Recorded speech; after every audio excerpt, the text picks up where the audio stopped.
Graça e paz, igreja do avivamento, amém? Amém. É bom estar junto com os amados. Que maravilha ver que Deus tem despertado pessoas para estar neste lugar. E essa obra vai crescer para a glória do nome de Jesus. É questão de dias, este lugar vai estar repleto, vai estar totalmente cheio. E nós vamos ter futuramente necessidade até de fazer 2 reuniões aos domingos, porque vai ter culto dia de domingo aqui, amém? Passando o próximo domingo, né? No outro, nós já vamos estar fazendo reunião aqui. A próxima ceia do Senhor já vai ser feita aqui. Glória a Deus. Então essa obra vai crescer muito para a glória de Deus, Pai. Hoje é culto de libertação e é um dia assim específico para você convidar outras pessoas que talvez estejam passando momentos difíceis, né? Estão passando momentos assim de tribulação, de angústia, com enfermidade ou através de opressão maligna. Então é um culto onde a gente se prepara para isso, né? Um jejum, uma intercessão, para que realmente Deus possa fazer uma grande obra. E quando a gente leva isso a sério, como a gente viu lá no Nordeste, onde nós passamos ali 17 dias, nós, quando fechava ali uma agenda, a gente falava para os pastores para estarem convidando, motivando a igreja a jejuar e a levar visitantes. Tanto é que quando a gente lançava a rede, muitas pessoas se convertiam, né? Então nesse período de 17 dias, 23 almas se converteram ao Senhor. Muitas foram curadas, né? Muitas que não levantaram a mão, mas que receberam um milagre da parte de Deus, a tendência é de continuar, né? E vai chegar a hora que elas também vão se render ao Senhor. Isso aconteceu na África em 2015, quando nós estivemos lá, né? E assim que nós voltamos de lá, passamos aqui 13 a 14 dias, o missionário falou assim: olha, batizei 79 pessoas e já deixei um outro tanto para o próximo batismo. Então, valeu a pena, sabe? Todo empenho, investimento, porque não é barato, né? Para você fazer um viagem para um outro continente. Mas quando você vê o resultado, é só alegria nos nossos corações. O pastor um dia chegou para mim e disse: apóstolo, o Senhor ministra em igreja pequena? Ele tinha sido convidado para participar do nosso café de pastores, que eu realizo todo segundo sábado do mês, lá na sede. E eu falei assim: eu vou, uma condição, que você coloque a igreja no jejum, na oração, divulgue, é um carro de som. E assim ele fez. Ele pegou uma caixa de som, colocou em cima do carro dele durante um mês. Passava na rua, por assim para baixo, onde ele morava, ficava ali ao lado, próximo da igreja. Jesus vai operar milagres, e vai ser tremendo, vai ser poderoso, o que Deus vai fazer. Mais ou menos assim, o que ele ia fazer na vida das pessoas. Ele falou que tinha vizinho que já olhava torto para ele, quando ele passava por um caminho de novo. E a igreja dele tinha 17 pessoas. Quando eu cheguei lá, no dia do evento, eu já achei algo diferente, porque a igreja estava pela metade. Já tinha muita gente, já devia ter, sei lá, mais de 100 pessoas. E quando terminou o culto, né, no final do culto, a igreja, quer dizer, quando eu fui ministrar a palavra, já estava lotada. Então foi uma multidão que eu fiquei surpreso, porque ele falou: olha, tinha 17 pessoas, eu vi a igreja cheia. Aí quando eu terminei de ministrar, né, eu fiz o apelo e eu fiquei surpreso, porque eu vi a igreja com a mão levantada. Aí eu falei assim: você que está entregando a vida a Jesus, fique de pé. A igreja ficou de pé. Você que está entregando a vida a Jesus, vem aqui na frente. Você que está entregando a vida a Jesus, faça essa oração comigo. Irmãos, aquela multidão fazendo oração de entrega, entregando a vida ao Senhor. Só tinha uma pessoa para anotar o nome de todo mundo. Aí o pastor lá deixou uma irmãzinha para anotar o nome daquela multidão. Você acha que o povo ia esperar?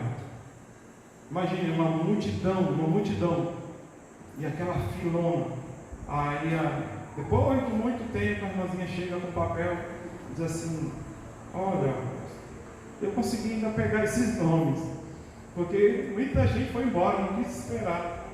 E quando ela me deu, ela ainda tinha anotado o nome de 83 pessoas. 83. Às vezes a obra não cresce, a culpa é nossa. É nossa. Porque a gente não liga para um amigo, não liga para alguém, né? Não convida o nosso vizinho, não faz uma divulgação, não faz um jejum. Quando a gente olha para a igreja primitiva, a igreja estava envolvida no jejum, na oração, sabe? Na batalha espiritual, para que as almas se achegassem ao Senhor e os milagres aconteciam, Deus operava. Mas a gente quer apenas, eu quero a minha bênção. Eu vou para o culto porque eu quero receber a bênção de Deus. Ei, quando você entender o que é a vida cristã, que é muito mais do que ir atrás de bênção, que é buscar o dono da bênção, amém? Porque se você tiver o dono da bênção, você vai ter tudo. Você pode receber a bênção de Deus e não ter Ele na sua vida, né? Então, não vai mudar muita coisa. Mas se o dono da bênção, que é o Senhor, estiver realmente em primeiro lugar na tua vida, você vai viver a glória de Deus nessa terra. Amém? Diga graças a Deus. Quero te convidar a abrir a palavra do Eterno. Evangelho de Lucas, capítulo 8, versículo de número 23. Lucas 8, 23. Todos acharam? Enquanto navegavam, ele adormeceu, e sobreveio uma tempestade de vento no lago, correndo eles o perigo de sossobrar. Chegando-se a ele, despertaram-no, dizendo: Mestre, mestre, estamos perecendo.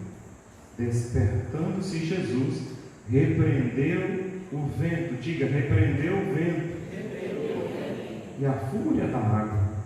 Tudo cessou e veio a bonança. Então lhes disse: onde está a vossa fé?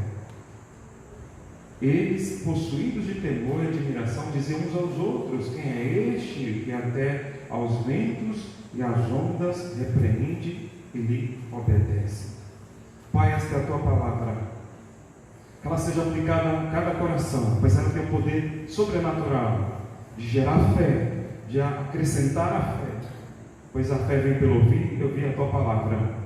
Que ninguém se distraia neste momento, mas que todos recebam com alegria a semente da tua palavra, no nome de Jesus. Diga amém. Aplauda bem forte a palavra de Deus.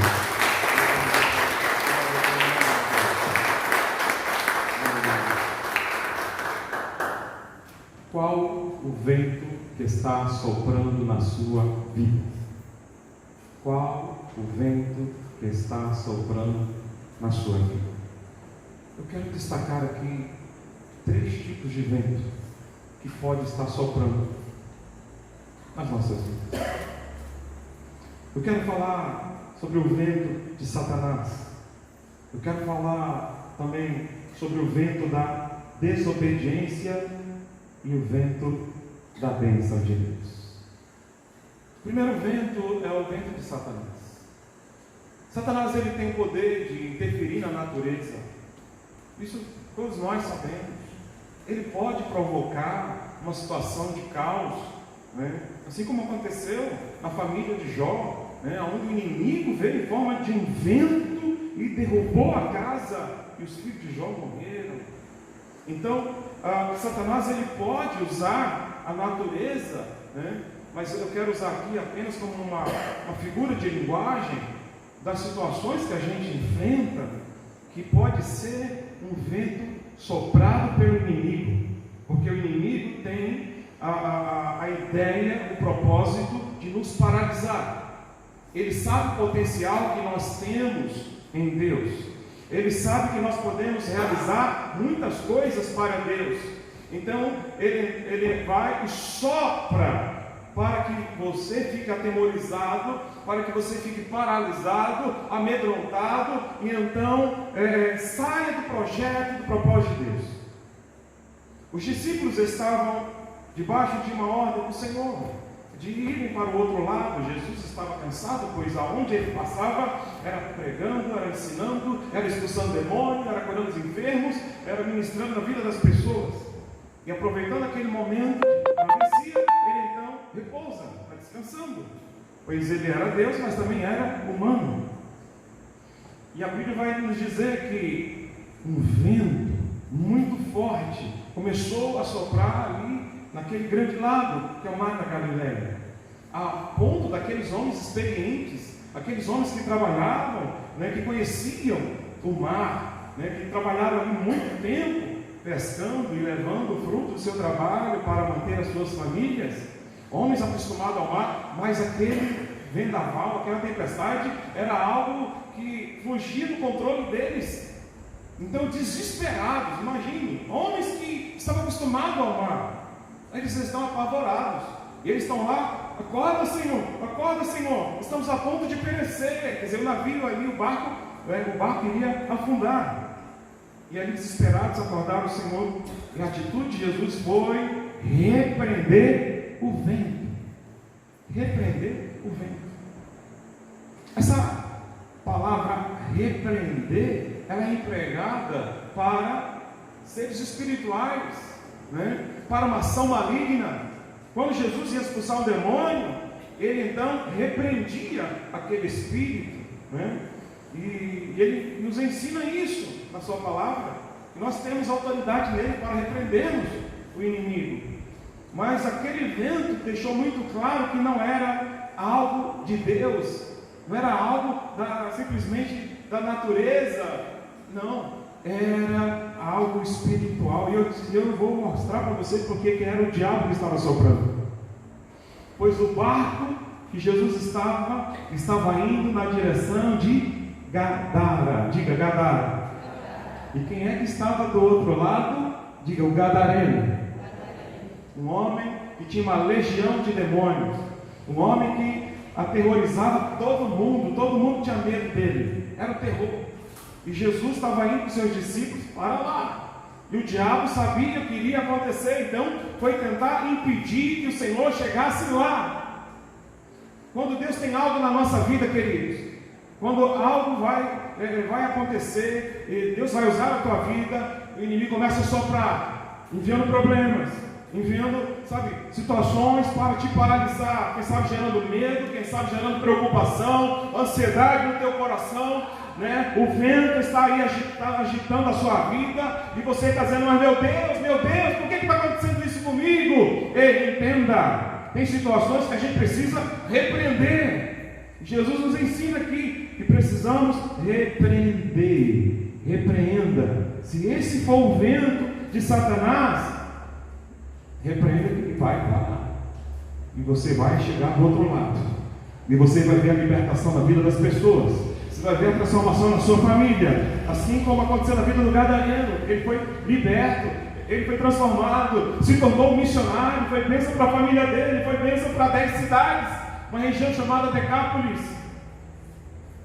porque aquele vento maligno foi repreendido imediatamente, houve ali bonança. Mas eu quero te dizer algo, queridos. Esse é o vento do inimigo, não precisamos ter medo dele. Mas existe o vento da desobediência. Digo, o vento da desobediência.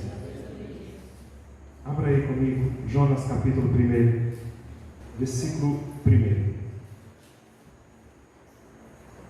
Veio a palavra do Senhor a Jonas, filho de Amitai, dizendo: desperta-te, vai à grande cidade de Nínive e clama contra ela, porque a sua malícia subiu até mim. Jonas se dispôs, mas para fugir da presença do Senhor, para Tarsis. E tendo descido a Jope, achou o navio que ia para Tarsis. Pagou, pois, a sua passagem e embarcou nele para ir com eles para Tarsis e para longe da presença do Senhor. Mas o Senhor lançou sobre o mar um forte vento, e fez-se no mar uma grande tempestade, e o navio estava a ponto de se despedaçar. Então os marinheiros, cheios de medo, clamavam cada um ao seu Deus e lançavam ao mar a carga que estava no navio para o aliviar do peso. Diga peso. Para aliviar do peso dela. Jonas, porém, havia descido ao porão e se deitado e dormia profundamente, porque chegou-se a ele o mestre do navio e lhe disse: que se passa contigo? Agarrado no sono? Levanta-te, invoca o teu Deus. Talvez assim esse Deus se lembre de nós para que não pereçamos. Escute, esse vento é o vento da desobediência. Esse vento não adianta repreender, não vai acontecer nada. Não adianta orar, não vai acontecer nada. Não adianta jejuar, não vai acontecer nada. É o vento da desobediência. Deus havia dito para Jonas: levanta-te, vai à grande cidade de Nínive e prega contra ela, porque a sua maldade chegou até mim. E Jonas, a Bíblia diz, ele se dispôs. Diga comigo, ele se dispôs. Mas para fugir. Às vezes a gente tem disposição para fazer outras coisas, e não aquilo que Deus está dizendo para nós realizarmos. E sempre que você fugir de algo que Deus colocou você para fazer, saiba de uma coisa: terá uma tempestade, tem um vento te esperando. Mas não é para a sua destruição, é para gerar em você arrependimento. Esse vento só para com arrependimento, atitude de arrependimento. Porque Deus me chamou para fazer algo e eu não estou fazendo, e as coisas estão acontecendo, porque o próprio Deus vai soprando contra. Aí tem gente que diz assim: mas por que nada dá certo para mim? Analisa a tua vida, qual tipo de vento que está soprando? Porque se for o vento da desobediência, ele só vai passar quando você se arrepender, quando você voltar ao propósito. Jonas, depois de ser ali indagado, porque todo mundo estava clamando ao seu Deus, e a Bíblia diz que havia um peso no navio. Diga, desobediência pesa. O peso era Jonas. A desobediência tem um custo, tem um peso, há um fardo, e quem está perto, o desobediente, também sofre as consequências. A família acaba sofrendo quando existe desobediência. Aqueles que estão próximos, aqueles que estavam no navio ali, na mesma embarcação que Jonas, tiveram que abrir mão dos seus pertences e jogaram no mar, porque o navio estava pesado, mas o peso era ele, era Jonas. E Jonas, estou resumindo a história, ele diz assim: olha, e lança no mar que isso tudo vai terminar. Ele disse: eu sou o problema, eu sou o problema. Ele lança no mar. Depois que já lançaram Jonas no mar, se aquietou, tudo ficou tranquilo, né? E nós já conhecemos a história. Deus envia um grande peixe, engole Jonas, ele fica ali no ventre do peixe 3 dias. Deus foi tão misericordioso que ele não foi digerido por aquele peixe, né? E o Senhor, depois que ele se arrepende, e olha que levou bastante tempo, ele foi, ficou ali obstinado dentro daquele peixe até a hora que ele não aguentou mais. Ele clama ao Senhor e Deus dá ordem ao peixe que levasse ele até a praia. E ali Jonas cumpre o chamado de Deus para a vida dele, de anunciar naquela cidade. Então, queridos, esse é o vento da desobediência. Se a gente não se arrepender, sabe, de algo que a gente está fazendo, tem algo que está desagradando a Deus, você sabe que o que você está fazendo não está agradando ao Senhor, e se você continua, o vento que vem não é para te destruir, mas é para te alertar que você precisa se consertar com Deus. Amém ou não amém? Mas eu quero falar do vento da bênção, né? Ezequiel capítulo 37, versículo 9. Ezequiel 37, versículo 9 e 10.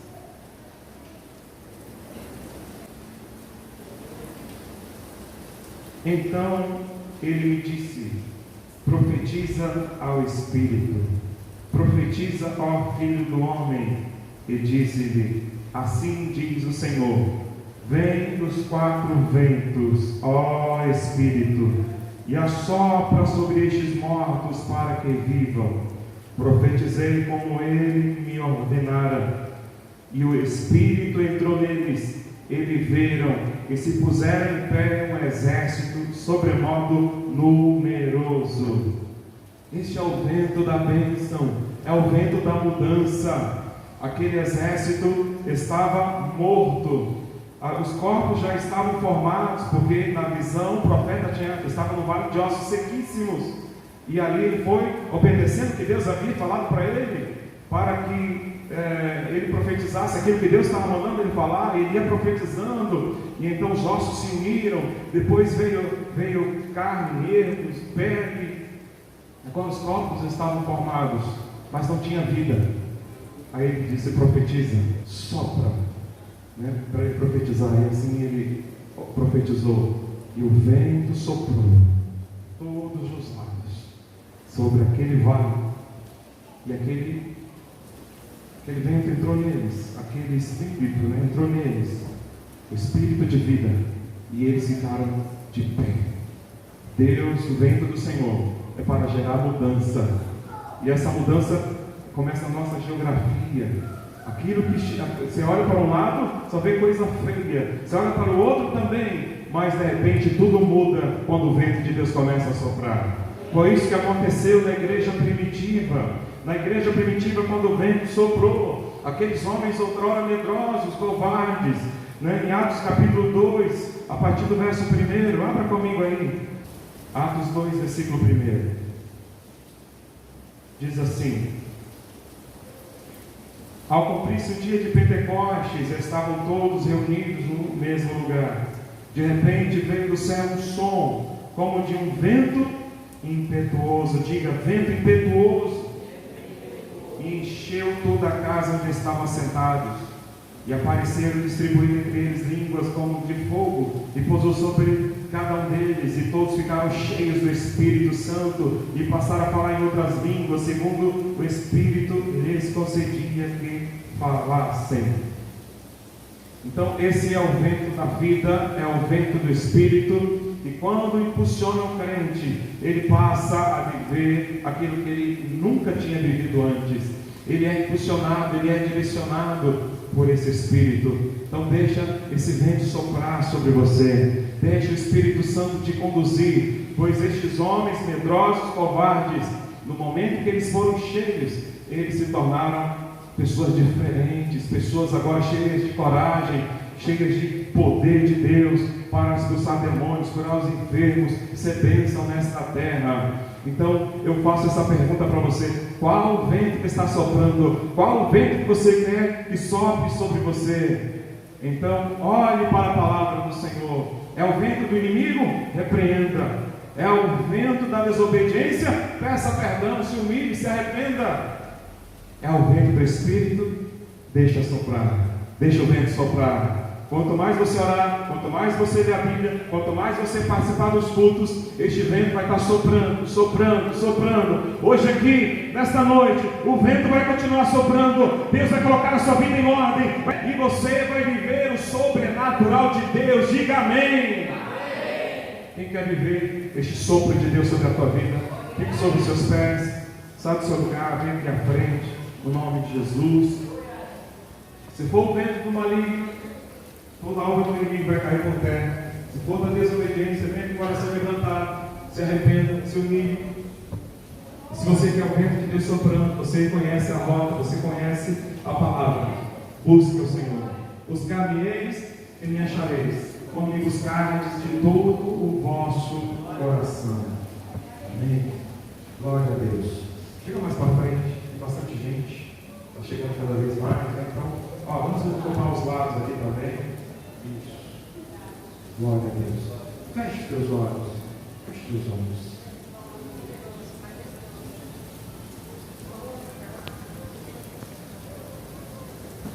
Os pastores estarão orando. E para a Janete também ajudar neste momento. Amém. Glória a Deus. Vamos nos pôr as mãos, vamos orar pelos nossos irmãos. Deus sabe a área da vida deles que está acontecendo algo que tem deixado eles tristes. Nós cremos na restauração. Você veio ao lugar certo. Você veio ao lugar onde a igreja está reunida. Pois aonde a igreja se reúne, Jesus também vem, porque o culto é para Ele. E é Ele que cura, é Ele que liberta, é Ele que opera tudo em todos. Então nós vamos invocar o nome dEle. Pai querido, Pai de amor, é no nome bendito e poderoso de Jesus. Nós estamos aqui invocando o Teu nome, Senhor.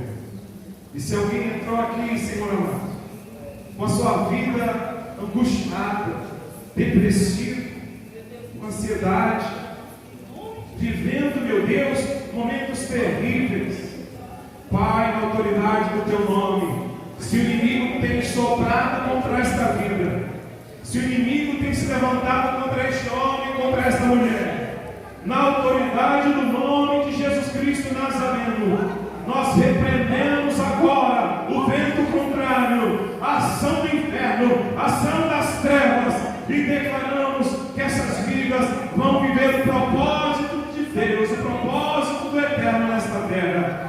Pai, vai visitando essas vidas agora, Senhor, de uma maneira toda especial, gerando quebrantamento, arrependimento, pois se o vento que está soprando é em virtude da desobediência, por aquilo que estamos realizando, que não está de acordo com aquilo que o Senhor determinou, Pai, que os corações sejam quebrantados diante do Senhor, reconhecendo e pedindo perdão a Ti nesta hora.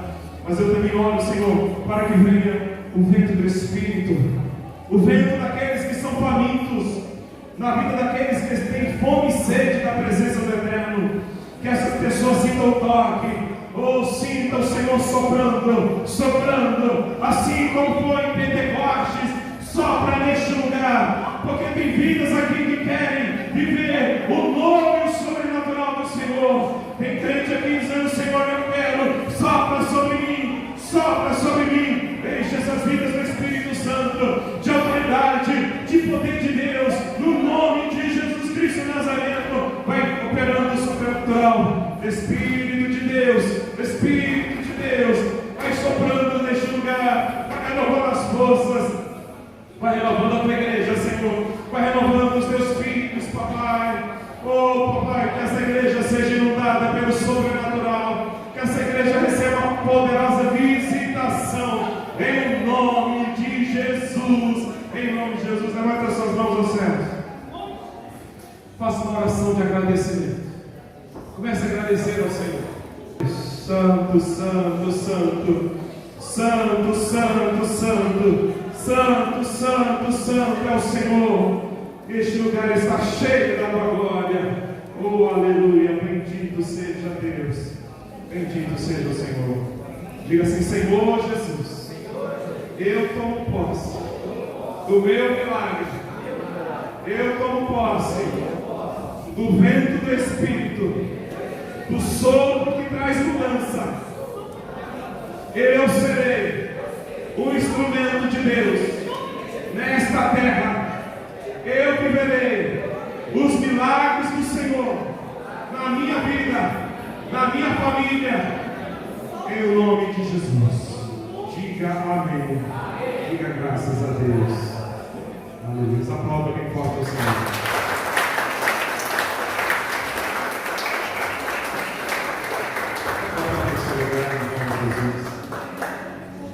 E na semana que vem, próxima quinta, convide alguém que precisa de libertação.